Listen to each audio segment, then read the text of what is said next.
Bonjour et bienvenue pour cette nouvelle émission Autrement dit, une émission proposée par le Courrier de l'Atlas. On se retrouve tout de suite après le générique.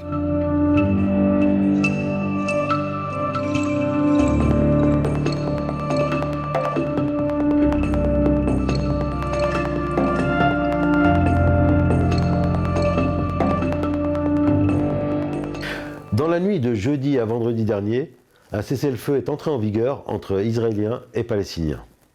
Un conflit qui aura duré 10 jours et causé la mort de 240 personnes, soit le bilan le plus lourd depuis 2014. Pour nous éclairer sur cette question, nous aurons avec nous Sébastien Bossoy, docteur en sciences politiques et chercheur associé sur le Moyen-Orient au sein de l'Université libre de Bruxelles. Nous aborderons avec lui les questions de la politique israélienne, du contexte palestinien, des événements à Jérusalem et à Gaza, mais également l'impact de la diplomatie sur ce conflit. Pour commencer, nous allons tout d'abord débuter par la politique israélienne. Est-ce que Sébastien Bossoy, vous pouvez nous expliquer le contexte politique en Israël ? Il y a une instabilité globale et multifactorielle en Israël depuis maintenant quelques temps. D'une part, le contexte, bien sûr, post-printemps arabe, l'instabilité permanente aux frontières d'Israël, la situation avec l'Iran et le retour du dialogue voulu par Joe Biden avec l'Iran sur le nucléaire iranien. Et puis, il y a une instabilité gouvernementale en Israël qui dure maintenant depuis 2 ans et qui, dans ce contexte, montre bien que la volonté première de Benjamin Netanyahou est de rester au pouvoir. Et du coup, cela crée de facto une forme d'instabilité puisque le système politique même d'Israël à la proportionnelle pousse, je dirais, à la constitution d'attelages tout à fait artistiques et de gouvernements avec des factions et des tendances extrêmement hétéroclites. Justement, on fait état de l'avancée des partis d'extrême droite et des ultranationalistes en Israël. Est-ce que c'est vraiment le cas ? Et est-ce qu'ils dictent le tempo au gouvernement ? Ce sont les faiseurs de rois aujourd'hui. On est dans ce contexte où depuis une trentaine d'années, il y a un glissement clair de la vie politique israélienne vers l'extrême droite, l'ultra-droite. Et il faut quand même rappeler que je dirais que la stratégie politique qui est menée en Israël depuis un certain nombre d'années est assez similaire sur certains points avec ce que Marine Le Pen voudrait parfois faire en France. Et cela concerne aussi bien la manière dont les Palestiniens sont traités, la manière dont les Arabes israéliens sont traités, et un corpus législatif qui aujourd'hui, de cette notion même d'État juif et démocratique, qui n'en a eu toujours que le nom, je dirais, qui a été démocratique, qui a été juif, mais qui du coup posait une véritable difficulté pour les autres minorités, on est arrivé petit à petit avec les lois nationales votées il y a 2 ans à, je dirais, presque institutionnaliser ce que certains n'ont pas peur aujourd'hui d'appeler un suprémacisme juif, dans un contexte qui est à la mode. Donc aujourd'hui, l'ultra-droite et la droite ont pignon sur rue parce que leur vision de la colonisation, leur vision de la société israélienne, leur vision du monde arabe sont clairement des visions où il faut conquérir l'ensemble de l'entièreté de ce qu'on appelle Eretz Israël, la Cisjordanie étant la Judée-Samarie. Ces gens-là décomplexent complètement certaines franges de la société israélienne qui permettent aujourd'hui les ratonnades qui ont eu lieu contre les Palestiniens de Jérusalem-Est et à Sheikh Jarrah et qui du coup rendent possible, hélas, des embryons de guerre civile et puis peut-être à terme, pourquoi pas, hélas, la guerre civile. Mais ça, c'est du côté israélien. C'est évidemment extrêmement inquiétant puisqu'il n'y a pas de contrebalancier, il n'y a plus de gauche israélienne aujourd'hui. Il y a une forme de centre-gauche, des personnes comme Yair Lapid, des gens de la société civile qui essayent d'émerger et de peser et qui ont aujourd'hui, hélas, bien du mal. Et depuis quelques jours, je dirais que Benjamin Netanyahou, qui était en difficulté, va en sortir renforcé et que la coalition anti-Netanyahou, avec notamment à l'intérieur des Arabes israéliens, est en train littéralement de voler en éclats. Donc, on risque de repartir encore dans un attelage gouvernemental très, très, très à droite. Quel est le ressenti de la population israélienne sur ce processus de paix ? Est-ce que c'est un thème majeur ou les Israéliens sont plus préoccupés par d'autres questions comme l'économie ou la santé ou d'autres questions ? Je crois que les Israéliens sont très pragmatiques. Que les Israéliens aient eu peur depuis les printemps arabes dans un contexte de déstabilisation me paraît tout à fait légitime. Je crois que on ne peut contester la peur de personne, pas plus que la peur des Palestiniens de Gaza qui sont sous le feu malheureusement des bombes israéliennes. Et du coup, on est dans un contexte où les menaces étaient multiples. Depuis les printemps arabes, il y avait évidemment la déstabilisation en Égypte, mais je dirais que le retour d'un homme autoritaire au pouvoir en Égypte rassure Israël, puisque ça permet de sécuriser un peu plus la péninsule du Sinaï et je dirais, les îlots de djihadistes qui guettent Gaza de manière extrêmement systématique et régulière. Et puis, il y avait évidemment l'inquiétude avec la guerre civile en Syrie et la situation où le risque que Bachar el-Assad tombe soit une inquiétude supplémentaire pour la stabilité du pays et donc pour les frontières d'Israël. Donc, il y avait ces menaces-là, et puis bien sûr, il y avait la menace numéro un, obsessionnelle, pavlovienne, chez Benjamin Netanyahou, qui est la menace du front iranien et du nucléaire iranien. Et donc, du coup, le fait que Joe Biden ait voulu relancer aussi la machine de la négociation avec l'Iran, alors que Trump avait fermé la porte, ce qui rassurait aussi Israël, par la constitution de ce front israélo-sunnite, si je puis dire, tout ça a évidemment été extrêmement important dans l'ordre et dans la hiérarchie des menaces pour l'État d'Israël. Donc, petit à petit, dans les esprits, la menace et l'idée qu'il faille résoudre cette question a disparu de l'agenda politique, puisqu'on se satisfaisait très bien d'une situation où l'impasse et où le statu quo des négociations était celui-là. Et par contre, on n'était plus du tout dans un statu quo, puisque la colonisation a continué de mois en mois, d'année en année, et de grignotage en grignotage. Alors, Sébastien Bossoy, on va justement aborder la question de la Palestine. Quel est le contexte au niveau palestinien? Et est-ce que c'est vrai que finalement, le Fatah dirige la Cisjordanie, le Hamas Gaza? Est-ce que c'est vraiment cette situation qui est sur place? Au-delà de ce raccourci, on est clairement dans deux visions du monde. On est dans deux visions de la Palestine. D'un côté, l'autorité palestinienne qui est dans cette coopération sécuritaire, et c'est tout ce qui reste d'Oslo depuis maintenant pratiquement presque 30 ans en réalité, et un Mahmoud Abbas qui est vieux, usé jusqu'à la corde. Il le disait lui-même, il est las et fatigué. Bon, soit, mais qu'est-ce qu'on fait avec ça? L'autorité palestinienne continue à protester, vous voyez différents représentants intervenir dans les médias et se sent totalement impuissant.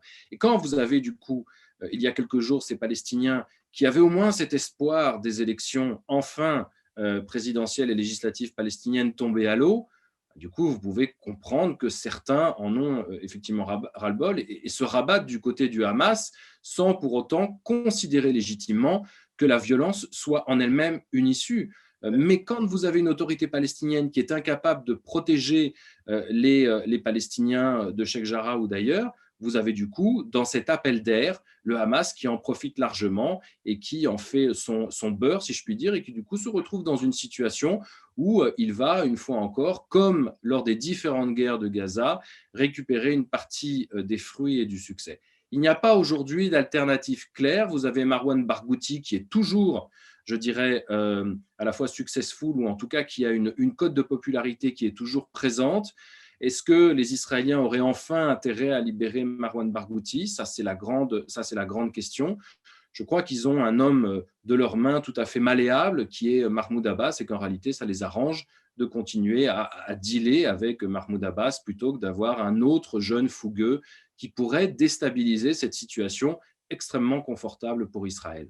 Sébastien Bosson, on se rappelle que le conflit a démarré à Sheikh Jarrah, un quartier de Jérusalem.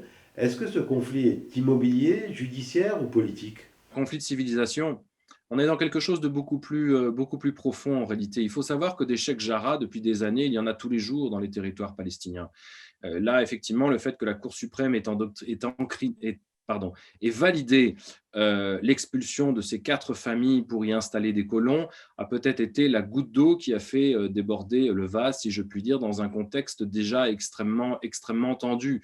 C'est un conflit juridique, c'est un conflit immobilier en tant que tel, mais ce qui se passe à Al-Quds et ailleurs et à Abu-Dis depuis maintenant des années est un quotidien pour ces familles palestiniennes qui se font mettre dehors de leur maison. Quand je parle de conflit de civilisation, c'est que l'objectif fondamental, et ce n'est pas nouveau, d'Israël dans sa logique de sécurité et dans son obsession sécuritaire, ce qu'on appelle la bitachon chez les Israéliens, c'est de sécuriser un maximum cette terre d'Israël et que le meilleur moyen, comme en réalité l'ont fait un certain nombre d'empires dans l'histoire. Je ne dis pas qu'Israël est un empire, mais en tout cas, le meilleur moyen de sécuriser, c'est de s'étendre. Et donc, du coup, à partir du moment où vous avez un certain nombre d'extrémistes et d'hurluberlus, parfois des franges israéliennes les plus radicales, qui considèrent que, pour reprendre l'expression, le ver est dans le fruit, ils font le choix de tout faire et tout mettre en œuvre pour expulser les Palestiniens et finir de judaïser la terre. Sur la question de Jérusalem, il y a une question fondamentale, c'est celle de la démographie. Est-ce que Jérusalem est plus musulmane, chrétienne ou plutôt juive ? Jérusalem est aujourd'hui majoritairement juive. Sur un contexte national, vous avez 20% d'Arabes israéliens, donc vous vous doutez bien que uniquement sur Jérusalem, on est évidemment dans une chute des effectifs, si je puis dire. Et c'est vrai que la situation entre d'un côté Jérusalem, côté israélien, et Jérusalem-Est n'a strictement rien à voir, mais l'objectif de toute façon, probablement poussé un peu plus encore avec la politique de Donald Trump, est de finir d'entériner ce statut de Jérusalem, capitale une et indivisible de l'État d'Israël. Donc vous ne pouvez plus avoir dans cette logique, quand bien même 10% de Palestiniens ou 20% de Jérusalem-Est qui vont revendiquer Al-Quds comme capitale d'un hypothétique État palestinien, quand bien même il existerait un jour. Donc la politique se fait aujourd'hui clairement sur le terrain, plus que dans des négociations qui n'existent pas. Et les choses, chaque jour, petit à petit, se font à Jérusalem en faveur de cette souveraineté israélienne. Au niveau de la Palestine, il y a une situation qui est dramatique, c'est celle de Gaza. Est-ce que vous pouvez nous expliquer le contexte humanitaire à Gaza ? La situation reste évidemment extrêmement compliquée. Gaza a vécu, je dirais presque à l'image de l'Afghanistan, des années et des années de situation de guerre, d'ostracisation, d'une population parmi les plus grandes densités du monde arabe, avec de plus en plus de difficultés, évidemment, dès qu'il y a des opérations de guerre à s'alimenter, d'approvisionnement en eau, d'approvisionnement en médicaments.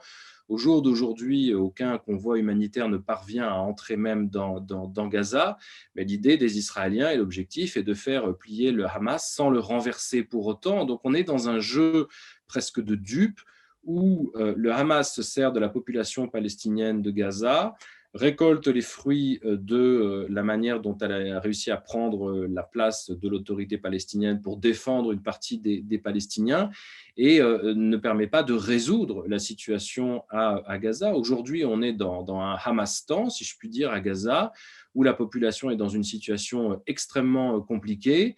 On voit bien qu'une partie de l'argent qui est parvenu au Hamas a servi aussi à acheter des armes.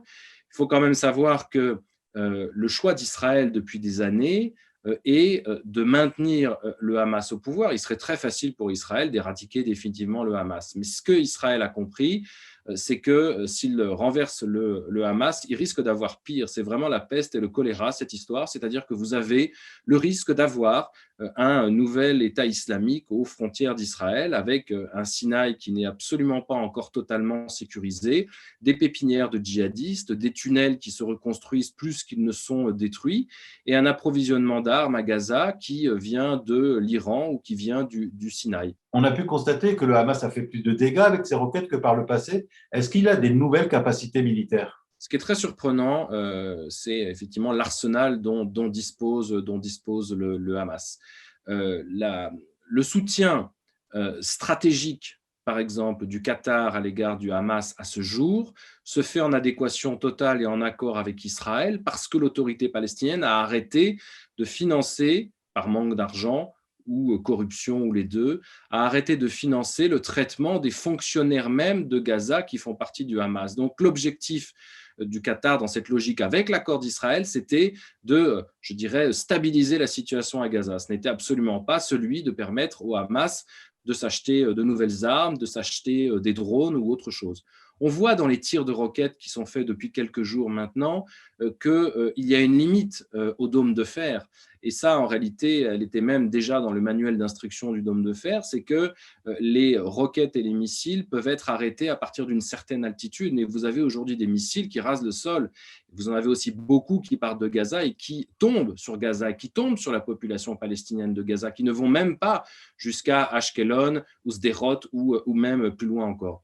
Je crois qu'il y avait peut-être jusqu'à maintenant une certaine retenue du Hamas sur les guerres précédentes à l'idée de toucher le totem que serait Tel Aviv ou les banlieues de Tel Aviv, même s'il y a, je crois, 2-3 ans ou il y a 2 ans, il y avait déjà une roquette qui était tombée dans la banlieue de Tel Aviv. Aujourd'hui, je crois qu'il n'y a plus de complexe à aller plus loin et on voit bien que l'arsenal du Hamas est de plus en plus important. Au niveau diplomatique, les États-Unis ont réussi à imposer un cessez-le-feu. Est-ce que l'administration Biden a une nouvelle stratégie en ce qui concerne le Moyen-Orient?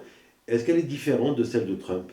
Il y a un véritable changement, c'est-à-dire que Donald Trump, qui ne souhaitait pas davantage se réengager dans un certain nombre de terrains de conflit, a donné un certain nombre de gages supplémentaires à l'administration israélienne et à Benjamin Netanyahou, qui est passé d'une part par la reconnaissance de Jérusalem comme capitale d'Israël et par les fameux accords d'Abraham. Et pour autant, il n'y a pas eu de conflit ou de guerre ouverte, malgré la provocation que Donald Trump faisait à donner à chaque fois de nouveaux gages à Benjamin Netanyahou. Ce type de conflit et de guerre est bien souvent une sorte de concours de mauvaises circonstances, si je puis dire, et parfois on ne sait même pas forcément pourquoi ça explose à ce moment-là, alors qu'il y avait un contexte précédemment tout à fait favorable au moment des accords d'Abraham ou au moment de Jérusalem, capitale de l'État d'Israël.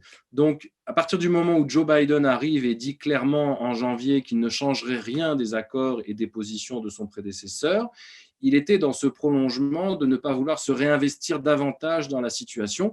Or, aujourd'hui, il y est condamné, bien ou pas bien en réalité, parce que c'est toujours la même chose avec les interventions américaines, c'est que cela fait des décennies que les Américains ne gagnent pas une guerre, et pourtant, on s'attend souvent à ce qu'ils réinterviennent sur des terrains qui sont des menaces pour nous tous. Ils ne parviennent pas à résoudre les guerres, pas plus en Irak qu'en Afghanistan.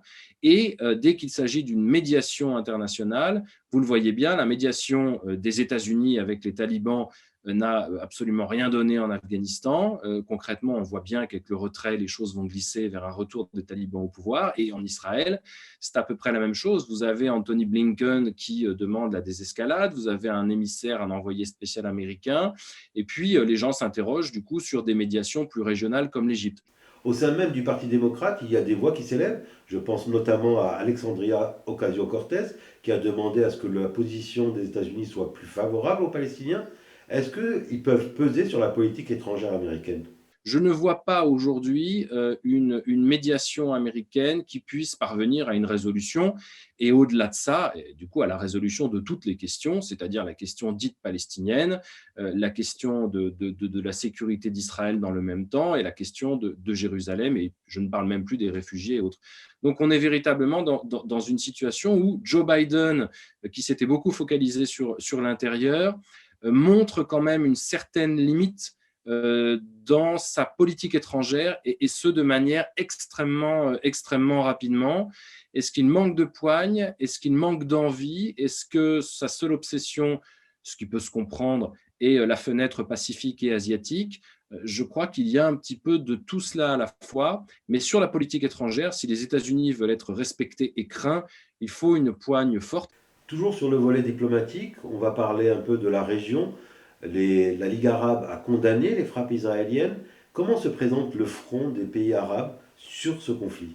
On voit bien à quel point la question palestinienne est une non-question pour les pays arabes depuis bien longtemps. On avait toujours tendance à dire que les pays arabes s'étaient toujours entendus pour ne pas s'entendre. Et s'il y a bien une question sur laquelle ils ont toujours été divisés, ça a toujours été cette question-là. C'est extrêmement difficile d'avoir, au-delà de la Ligue arabe, et donc à travers ses membres, je commencerai aussi bien par l'Arabie saoudite qui avait proposé le plan de la Ligue de 2002 qui était le meilleur plan de paix, mais aujourd'hui qui n'est absolument plus à l'ordre du jour. Il est difficile d'entendre la voix des autres pays arabes qui pourraient protester d'une part sur le Hamas et d'une part sur Israël pour demander à la désescalade. Il n'y a pas un seul pays arabe qui pourrait être capable de parvenir à une forme d'influence, si ce n'est l'Égypte, dont on parle depuis quelques jours, qui est très proche des Émiratis, donc très proche d'Israël. L'Égypte qui a un intérêt à évidemment continuer de sécuriser le Sinaï, et qui peut essayer de renouer ou développer des relations avec la partie palestinienne. Mais je crois que la seule partie avec qui nouer des relations, c'est plutôt évidemment le Hamas, puisque on ne fait la paix qu'avec ses ennemis, et pour l'instant, l'autorité palestinienne n'est pas considérée comme telle à ce stade-là. Donc, je crois que c'est extrêmement difficile de trouver un terrain d'entente. Peut-être que le rapprochement récent entre la Turquie et l'Égypte, il faut encore voir ce que ça peut donner à moyen terme, pourrait être un moyen, d'un côté égyptien et israélien, de l'autre côté Turquie, avec une certaine proximité avec le Hamas, pourrait peut-être essayer de parvenir à quelque chose. Mais là, on est vraiment dans la spéculation la plus fantaisiste sur le Moyen-Orient, et là, on a besoin d'une solution rapide. Sébastien Bossois, vous êtes un expert des pays du Golfe. On sait que les pays du Golfe sont normalement des grands pourvoyeurs de fonds des Palestiniens. Est-ce qu'ils continuent à le faire malgré les accords d'Abraham? Les Émiratis sont aujourd'hui, je dirais, entre deux chaises. Je vous passe le mot qui vient au milieu.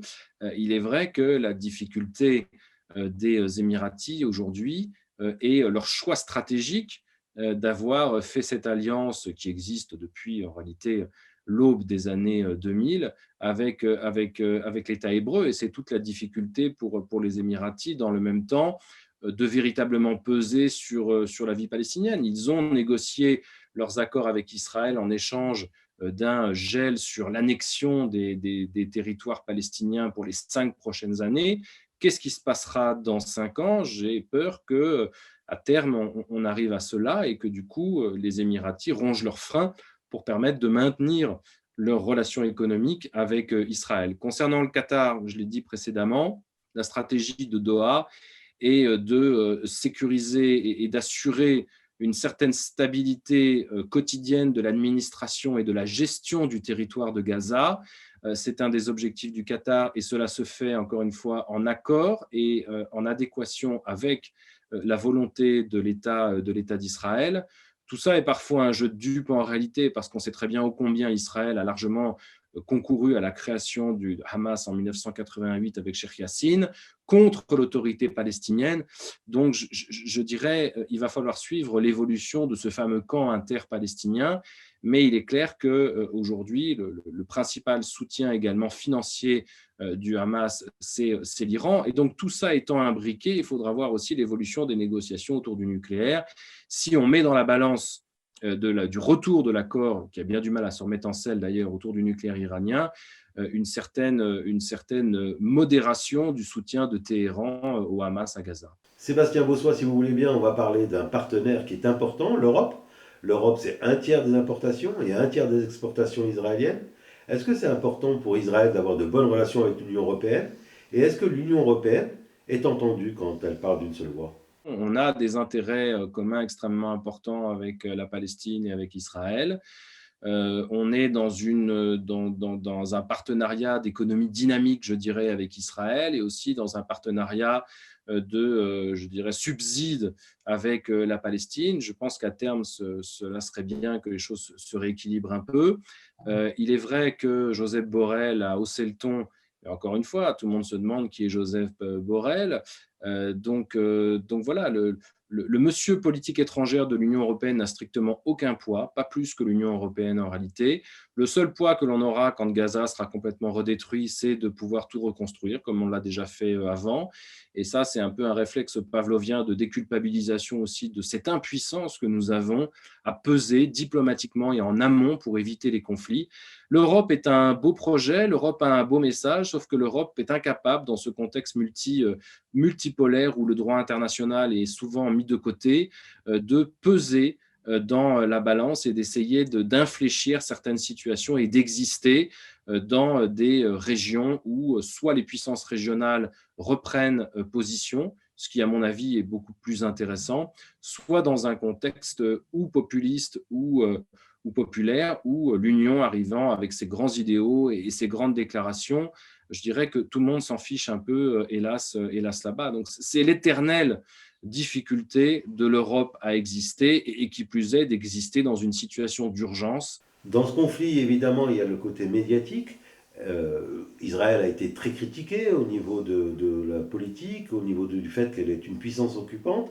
Est-ce que l'image d'Israël est importante à leurs yeux? Est-ce que les Israéliens peuvent être influencés par le fait que leur pays ait une bonne ou une mauvaise image à l'étranger. Ce n'est absolument pas un fondamental. De toute façon, si l'image d'Israël est catastrophique, et c'est le cas, parce que quand vous regardez des indices je dirais presque de popularité d'un certain nombre de pays, on se demande même si l'image d'Israël n'est pas très éloignée de celle de la Corée du Nord en réalité. Donc, ils ne vont plus se battre contre une image. Leur priorité aux Israéliens, c'est leur sécurité. C'est cette stratégie nationaliste politique qui n'a plus grand-chose à voir, hélas, avec le sionisme d'avant. Et c'est surtout une campagne et une politique dont l'objectif est d'être respecté. Et pour être respecté, il faut être craint, comme je le disais au début de cet entretien. Et du coup, c'est le seul moyen, en menant des opérations démesurées, de continuer à montrer que Israël est puissant pour éviter le pire pour lui. Et donc, du coup, vous pouvez bien avoir des critiques et autres. Je veux dire, les Israéliens s'en fichent en réalité un peu. Mais il est clair que s'il y a un conflit qui a généré, en termes d'image, de propagande, de communication, de contre-communication, de discours, de contre-discours, c'est bien la question israélo-palestinienne, et parce que ce conflit a toujours généré des passions chez les uns et chez les autres, encore plus en France quand vous avez 6 à 7 millions de musulmans et que vous avez 600 000 juifs. Cette question-là a toujours eu et a toujours été une caisse de résonance extrêmement importante en France, et vous ne l'arrêterez pas en interdisant des manifestations pour autant ou en censurant des images. Merci beaucoup Sébastien Bossois d'avoir participé à cette première émission d'Autrement dit. Je rappelle que vous êtes docteur en sciences politiques et également chercheur associé sur le Moyen-Orient à l'Université libre de Bruxelles. Lors du prochain numéro, nous aurons avec nous Dominique Vidal, qui est historien et journaliste, et également auteur avec Bertrand Badi de l'État du monde 2021. On se retrouve pour une nouvelle émission d'Autrement dit sur les réseaux sociaux du Courrier d'Atlas.